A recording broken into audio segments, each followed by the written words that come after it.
কি গো বৌমা, তোমার লুচি ভাজা হলো? বেগুনের মাঝের পিসগুলো ওদের জন্য রেখো। আরে সোনালি রূপালি ফোন করেছিল, ওরা এক্ষুনি এসে যাবে। এমনিতেই এত বেলা পর্যন্ত উপোস করা ওদের ধাতে নেই। শাশুড়ি মা বেলা দেবী একটু আদুরে গলায় বললেন, আসলে আমার দুই মেয়ে বড্ড আদরে মানুষ কিনা, আবার শ্বশুর বাড়িতে গিয়েও আদরেই আছে। কুটোটি নাড়তে হয়নি কোনোদিন। সবই আমার মেয়েদের সোনার কপালে হয়েছে। তুমি তো জানো, আহা, খিদে ওরা মোটেই সইতে পারে না। রনিদা আলুর দমে গরম মশলা মেশাতে মেশাতে সকলের অলক্ষ্যে চোখের জল মুছল। হ্যাঁ মা, আমার কাজ প্রায় শেষ। ওরা এলেই আমি থালা সাজিয়ে দেব। নবেন্দু কোথায় গেল বৌমা? ও স্নান করে পাঞ্জাবি পরে রেডি তো? নবেন্দু রনিতার স্বামী, এ বাড়ির একমাত্র ছেলে। রনিতার মাত্র বছর দুয়েক বিয়ে হয়েছে। সোনালি রনিতার বড় ননদ, রূপালী ছোট, যদিও দুজনেই রনিতার থেকে বছর ৫-৬-এর বড়। নবেন্দুর দুই দিদি, এই বাড়ির দুই আদরের মেয়ে। ভাই ফোঁটার দিনে তারা তাদের একমাত্র ভাইকে ফোঁটা দিতে আসবে বলেই সকাল থেকে রনিতা রান্নাঘর থেকে বেরোনোর ফুরসত অবধি পায়নি। নবেন্দুর দুই মামাও আজ আসবে বেলা দেবীর কাছে ফোঁটা নিতে। বাড়ি একেবারে জমজমাট। গত বছর রনিতার ভাইও এসেছিল এ বাড়িতে। রনিতার বাপের বাড়ির অবস্থা সত্যিই খারাপ। বাবা সেই ছোট্টবেলায় মারা গেছেন। মায়ের একটা ছোট্ট টেলারিং এর দোকান। ভাই এখনো চাকরি পায়নি। রনিতাই বলেছিল, ভাই তুই ফাঁকা হাতে চলে আসবি, পাকামি করে কিছু কিনতে যাবি না যেন। রনিতা ভাবতেও পারেনি ওর ভাইয়ের এই ফাঁকা হাতে আসা নিয়ে এ বাড়ির সকলে এত ব্যঙ্গ শুনতে হবে। সোনালিদি রূপালিদির জন্য মা রীতিমতো দামি দামি উপহার কিনেছিল। ওরাও নবেন্দুর জন্য মূল্যবান উপহার এনেছিল। শুধু রনিতার ভাই শুভই এসেছিল একটা সস্তা সুতি ছাপা নিয়ে। ভাইফোঁটা মিটে যাওয়ার পর ড্রয়িং রুমে রীতিমতো সমালোচনার ঝড় উঠেছিল। ছি ছি, কি হাঘরের বাড়ির মেয়ে নিয়ে এসেছে নবেন্দু পছন্দ করে, এই যাদের রুচি।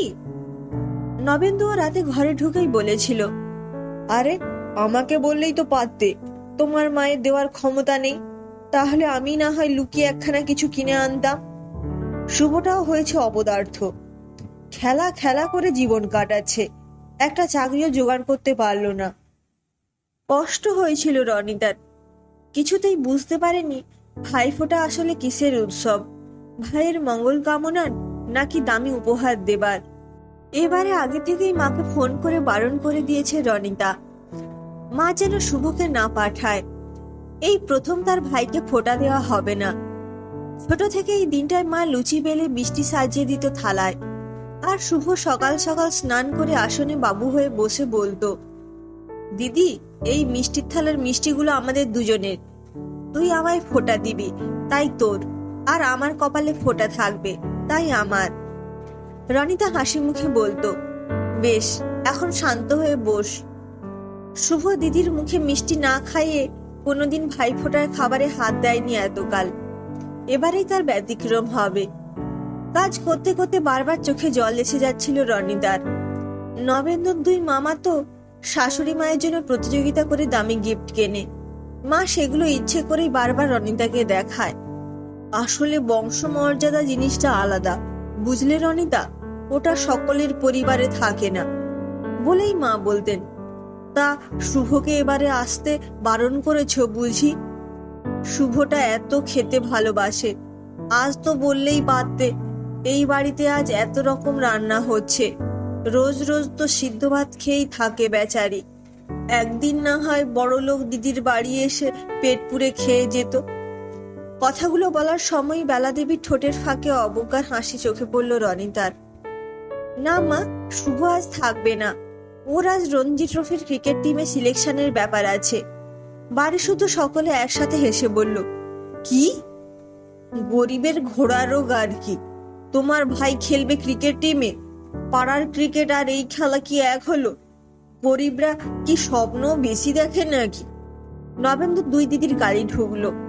রনিতা ছুটল রান্নাঘরের দিকে। সব গোছানোই আছে, এক মুহূর্ত দেরি করলেই আবার কথা শুনতে হবে। শ্বশুরমশাই ঘরে নিউজ চ্যানেল চালিয়েছেন। দুটো থালায় লুচি তরকারি মিষ্টি সাজিয়ে নিয়ে যেতে যেতে টিভিতে শুনতে পেল, বারুইপুর থেকে রঞ্জি ট্রফির টিমে নির্বাচিত হয়েছে শুভায়ু দেবনাথ। রনিতা থালা দুটো টেবিলে নামিয়েই ছুটে টিভির সামনে গিয়ে দেখতে পেল শুভর হাসি হাসি মুখটা টিভির পর্দায়। হাতে একটা ছোট্ট ব্যাগ নিয়ে শাড়ি পরে রেডি রনিতা। শাশুড়ি মা বললেন, ও মা, বৌমা, তুমি কোথায় চললে? আমার ভাইরা এক্ষুনি এসে পড়বে। রনিতা স্পষ্ট গলায় বলল, আমি নিরুপায় মা। আজকের দিনে আমাকে আমার অপদার্থ ভাইটার কাছে একবার পৌঁছতেই হবে। ওকে ফোঁটা না দিলে ওর আগামী দিনগুলো ওর পাশে থাকবো কি করে? গরিবের ঘোড়ারোগ্যে সার্থক করে ও নিশ্চয়ই ইন্ডিয়া টিমেও খেলবে একদিন। তাছাড়া আমি রাত পর্যন্ত ওর কল্যাণের জন্য উপোস করতে পারি। অত আদরের মেয়ে নই কি না? আর মূল্যবান উপহারের বিচারে আমি আমার ভাইকেও ফোঁটা দেব না মা? সোনালিদি বলল, সে কি রিনি, তুই চলে গেলে মাছ, মাংস, পোলাও সব রাঁধবে কে? রনিতা বলল, কেন দিদি ভাই, তোমাদের ভাইয়ের মঙ্গলের জন্য তোমরাই না হয় একদিন হাত পুড়িয়ে ভাইকে রান্না করে খাওয়ালে। সকলের থমকে যাওয়া মুখের সামনে দিয়ে বেরিয়ে এলো শুভায়ু দেবনাথের দিদি। রনিতা নিজেও জানে না এতটা জোর ওর কোথায় ছিল। শুধু শুভর এই সাফল্যই হয়তো রনিতাকে মুখের কথা জোগালো তার অপদার্থ ভাইয়ের পরিচয় সকলের সামনে দিতে পেরে। এতদিনে ভালো বউ হওয়ার প্রতিযোগিতা থেকে নিজের নামটা মুছে দিতে পারলো রনিতা। নিজের চা পা গুলোকেও যে গুরুত্ব দিতে হয় এতদিনে বুঝলো। বাড়ির বাইরে এসে একটা জোরে নিঃশ্বাস নিল। ফিরে এসে হয়তো আরো বড় অশান্তি হবে এ বাড়িতে, কিন্তু এবারে ও মাথা তুলে সিদ্ধারা সোজা করেই বাঁচবে।